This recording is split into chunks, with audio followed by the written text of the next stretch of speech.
You will hear a number of different recordings, and you have to answer questions on what you hear. There'll be time for you to read instructions and questions. And you have a chance to check your work. All the recordings will be played only once. The test is in 4 sections. At the end of the test, you will be given 10 minutes to transfer your answers to an answer sheet.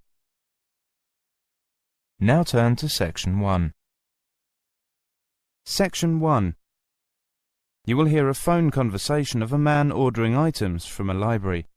First, you have some time to look at questions 1 to 3.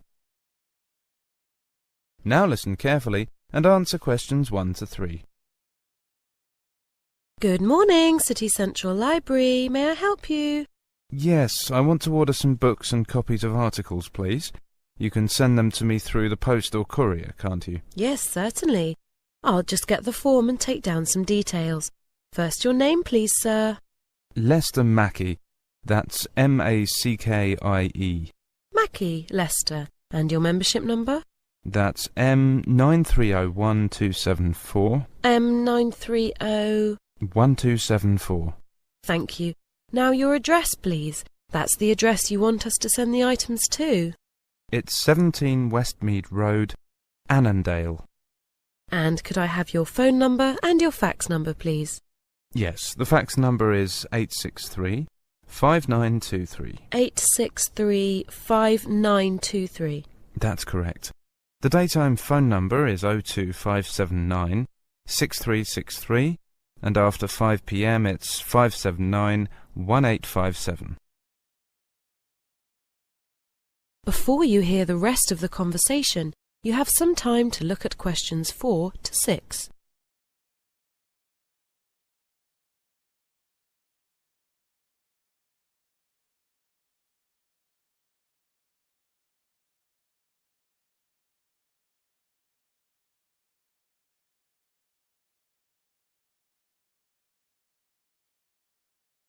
Now listen carefully and answer questions 4 to 6. Now, may I ask why you'll be needing the books? I'm sorry about this, but we have to have this information whenever we send books out from a telephone request. No problem. I'm preparing a short article for the Environment Watch section of the local newspaper. We're quite concerned about the problems we're facing here now, especially since we've been getting so many tourists in the district. Oh, I know. I'm so glad someone's doing something about publicising the problem. Now, how long can I keep the books for? Well, as you know, our normal loan period is 3 weeks with a 2-week extension over the phone. However, in cases where we send books out by post, we allow a longer initial loan period to allow for the delivery time. So you may have the books for 6 weeks from the date of postage. But I'm afraid the 2-week extension won't apply then. However, you would be able to renew them by bringing them in for stamping, provided no one else has a reserve on them. I should think the normal period would be enough. Now, how do you prefer the postage and photocopy fees to be paid? We accept both cash and credit card, but it will be such a small sum it might be more convenient to send us a money order. Would it be all right if I left it until I come in next time and just pay cash then? Of course, there's no problem with that at all. Before you hear the rest of the conversation, you have some time to look at questions 7 to 10.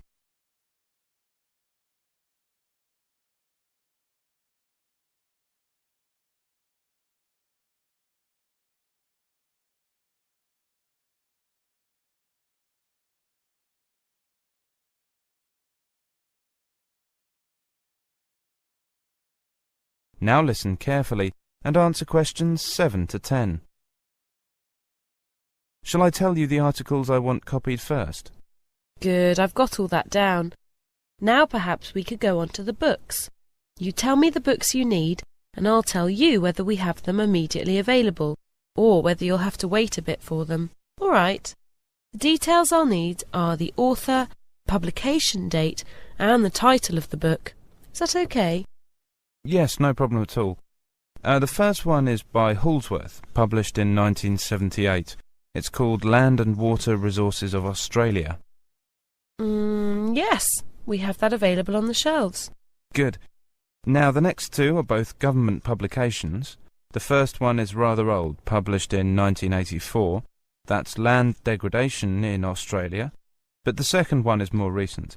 That's Coastal Zone Inquiry Report from 1993. I'm afraid we don't have the first one. We'll have to get that from the government archives for you. But the second one, the later one, has just come in, so I'll put that aside for you. Wonderful. Now, there are 3 more. 2 rather old books, but they're standard works, so you probably have them. Environmental Law by Fisher and Environmental Chemistry by Raiswell. They were both published in 1980. Yes, we do have both those texts. Environmental Law should be on the shelf, but Environmental Chemistry is out on loan at the moment. I'll put that on reserve for you. Right. And the last one is The Environment Impact of Travel and Tourism by M. Burns and Associates, 1989. Burns, No, I'm sorry, we don't have that. I'll have to use the interlibrary loan service and get it in for you. Oh, how long is that likely to take? Well, it really depends where we can get it. If it's available locally, it shouldn't take more than a few days. But if we have to send overseas for it, it could be rather a while. We'll do our best to hurry it up. That is the end of section 1. You now have half a minute to check your answers.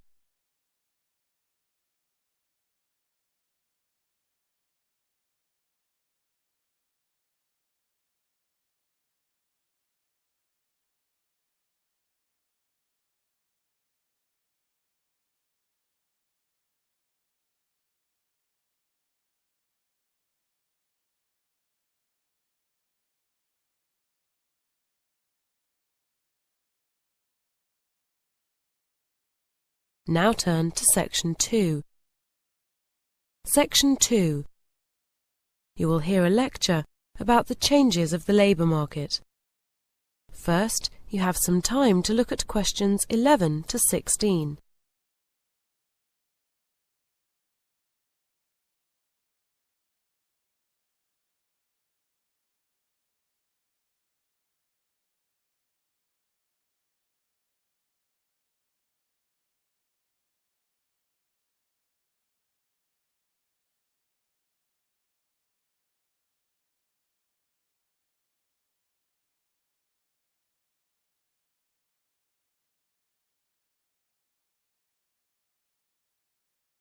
Now listen carefully and answer questions 11 to 16.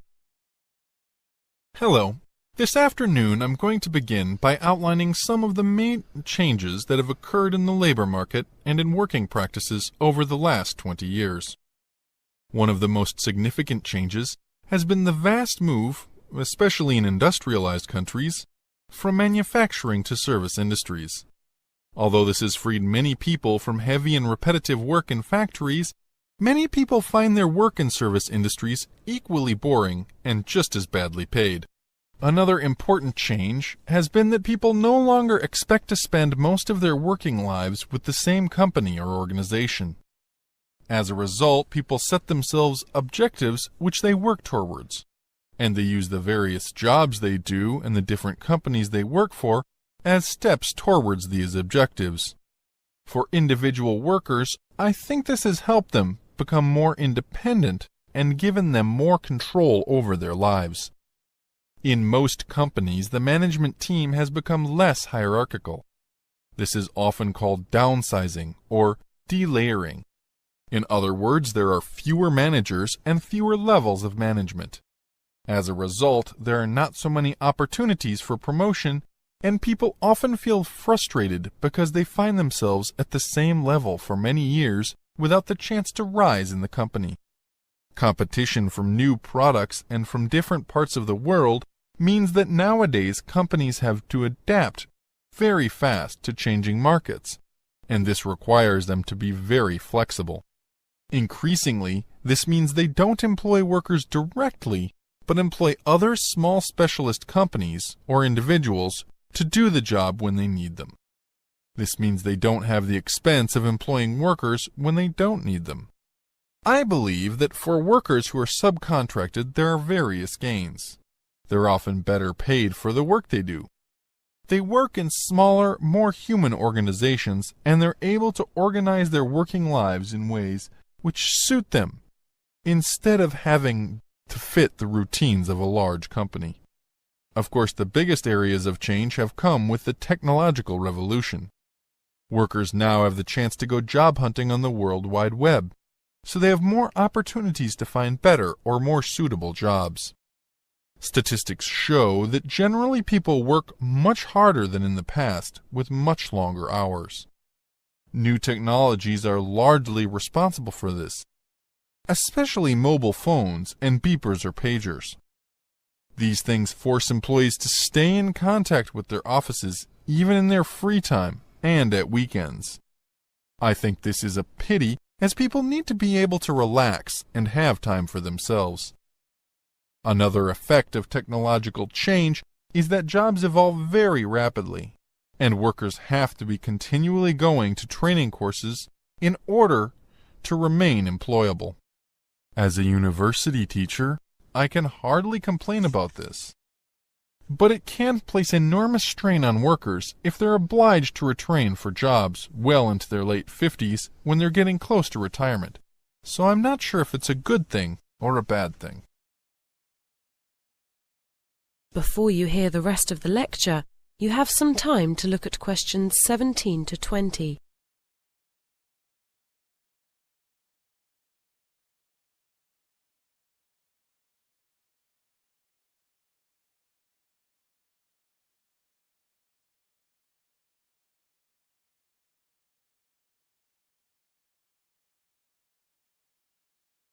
Now listen carefully and answer questions 17 to 20. New technology and global competition have, between them, meant that the life cycle of products isn't nearly as long as it used to be. This has been a profound effect on companies and on the way we work. In order to cope with sudden changes in the market, companies need much greater flexibility from their staff. As a result, large numbers of tenured or permanent jobs have disappeared. Apart from university lecturers like myself, few people can expect nowadays to have a job for life, and temporary short-term employment has become the norm for many people. However, we have to be positive. One wonderful change which has come out of the technological revolution is the opportunity for the office worker to telecommute. That is, for them to work from home with their computer and modem. This enables them to organize their working lives around their families and cut out the long journeys to and from work, which are the bane of most office workers' lives. That is the end of section 2. You now have half a minute to check your answers.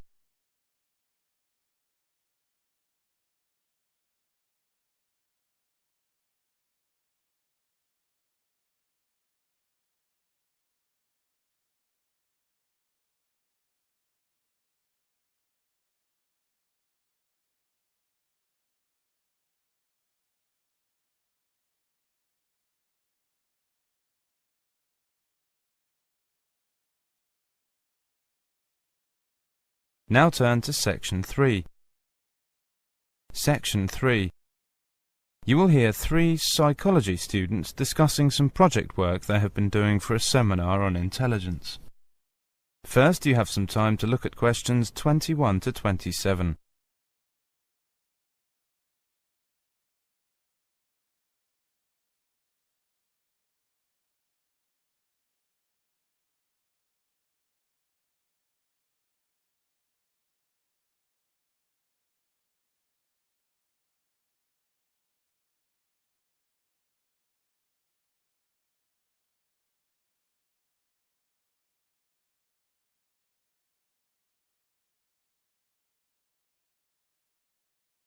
Now listen carefully and answer questions 21 to 27.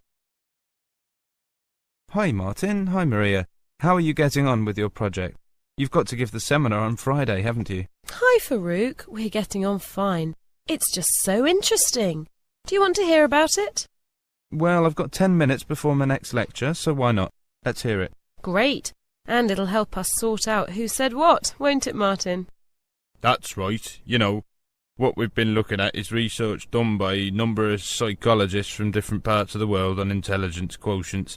How they've been rising over the last 50 years. Really? Yes.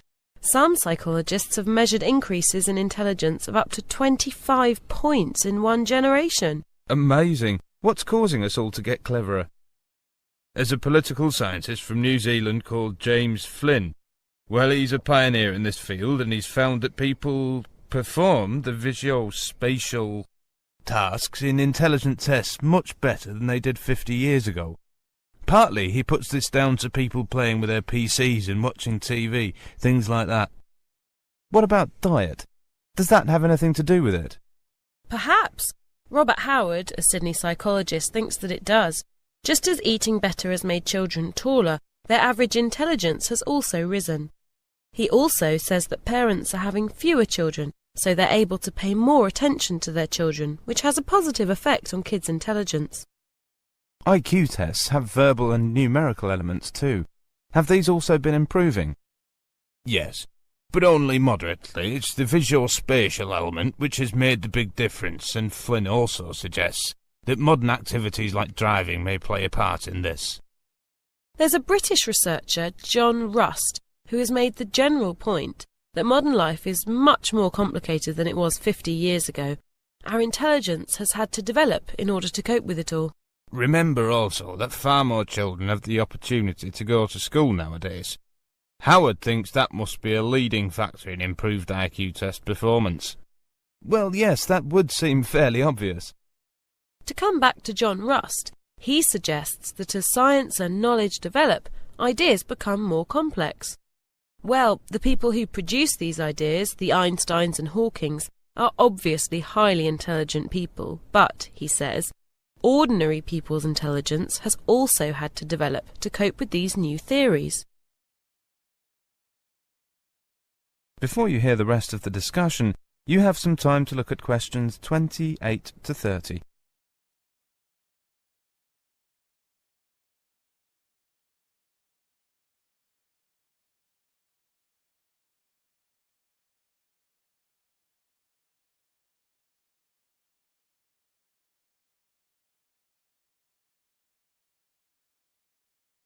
Now listen carefully and answer questions 28 to 30.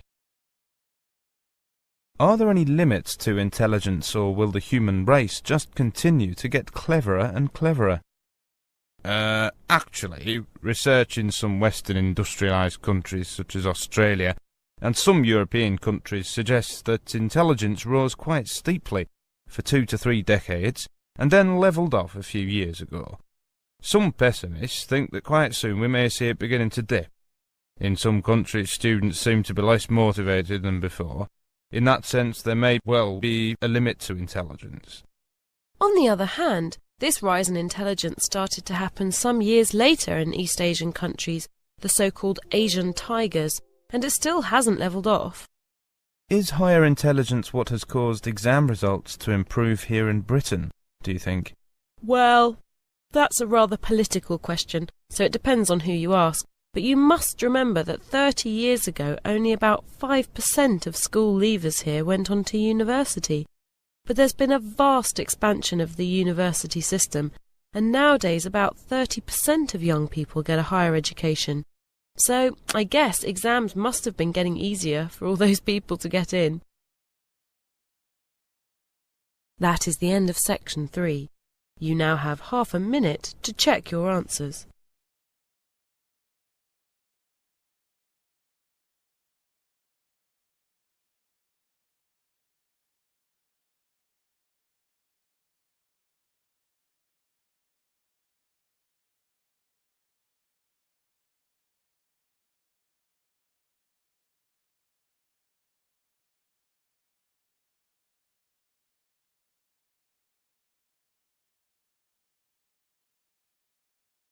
Now turn to Section 4. Section 4. You will hear a woman giving a lecture to a group of business students on subject of motivation at work. First, you have some time to look at questions 31 to 32.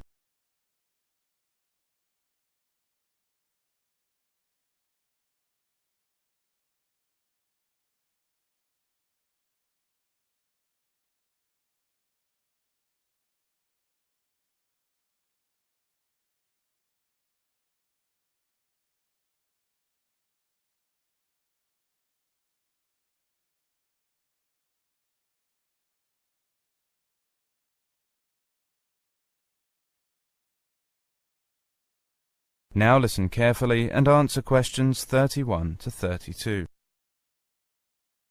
My lecture today is on motivation at work.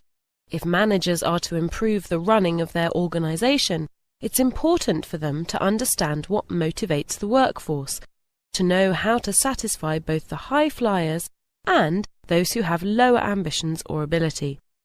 First of all, let's look at the model of how motivation works.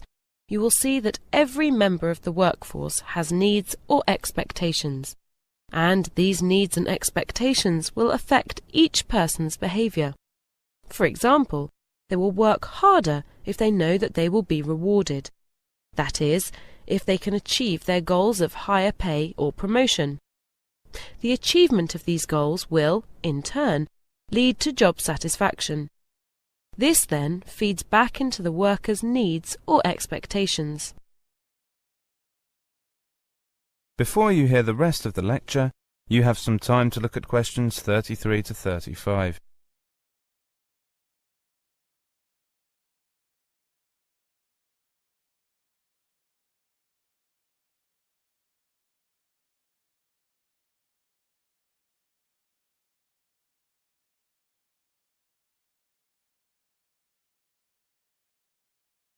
Now listen carefully and answer questions 33 to 35.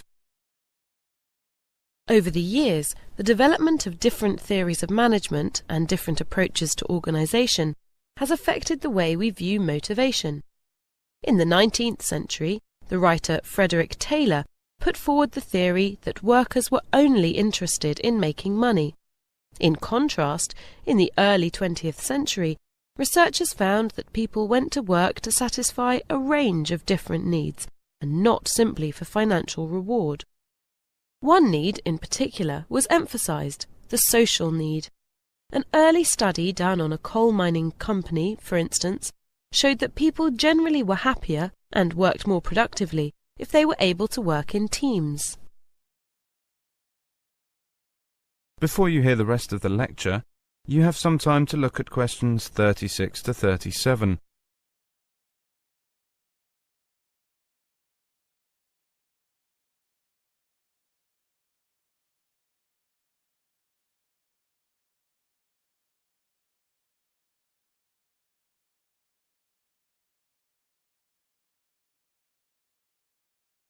Now listen carefully and answer questions 36 to 37. One important 20th century theory of motivation was that put forward by Maslow in 1943. Maslow identified 5 important needs which he placed in a triangle. At the bottom of the triangle he put what he called basic needs, good pay and pleasant working conditions. Then above the basic needs he put security needs, safe working conditions and job security. His third need he called social needs, the need to have friends, at work, and get on with the boss. Fourth were status needs, a job title and social recognition. Finally, at the top of the triangle, Maslow identified the need for advancement, to have a challenging job with opportunities for promotion. His theory isn't perfect, but it's a convenient framework for viewing the different needs and expectations of work that people have. And what's more, I believe it's still valid today. Before you hear the rest of the lecture, you have some time to look at questions 38 to 40.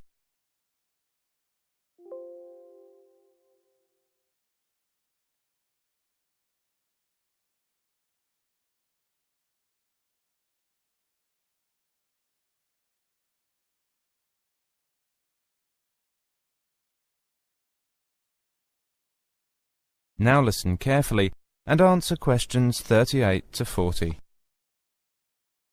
During an early 21st century survey of full-time employees, when asked what gave them job satisfaction, 72% said having an inspirational leader. 55% of those questioned found satisfaction in the challenging nature of their work, 50% by being paid well, and 40% said flexible working hours. Consequently, we can see that this indicates that today an employee's opinion of the quality of the leadership in their workplace is an important factor influencing belief in the company as a good place to work. Motivation varies over a person's working life and also according to where they live. Studies show that people have different goals in different countries. For example, a good lifestyle would appear to be more important in Spain than it is in Sweden. Financial security is more important in the US than in the UK. Social contact at work is important to workers in both Germany and Australia, but not of top importance in Britain and Italy. As to high status, this is more important in the USA than to Europeans. These results indicate clear differences between countries, but I don't think they should be taken too seriously. There have been many theories which have attempted to explain the nature of motivation. These theories are partially true, and by and large all help to explain the behaviour of certain people at certain times. However, none really provides all the answers. The best a company can do is to provide people with the right environment to be self-motivated. If they are self-motivated, they will perform well. That is the end of section 4. You now have half a minute to check your answers.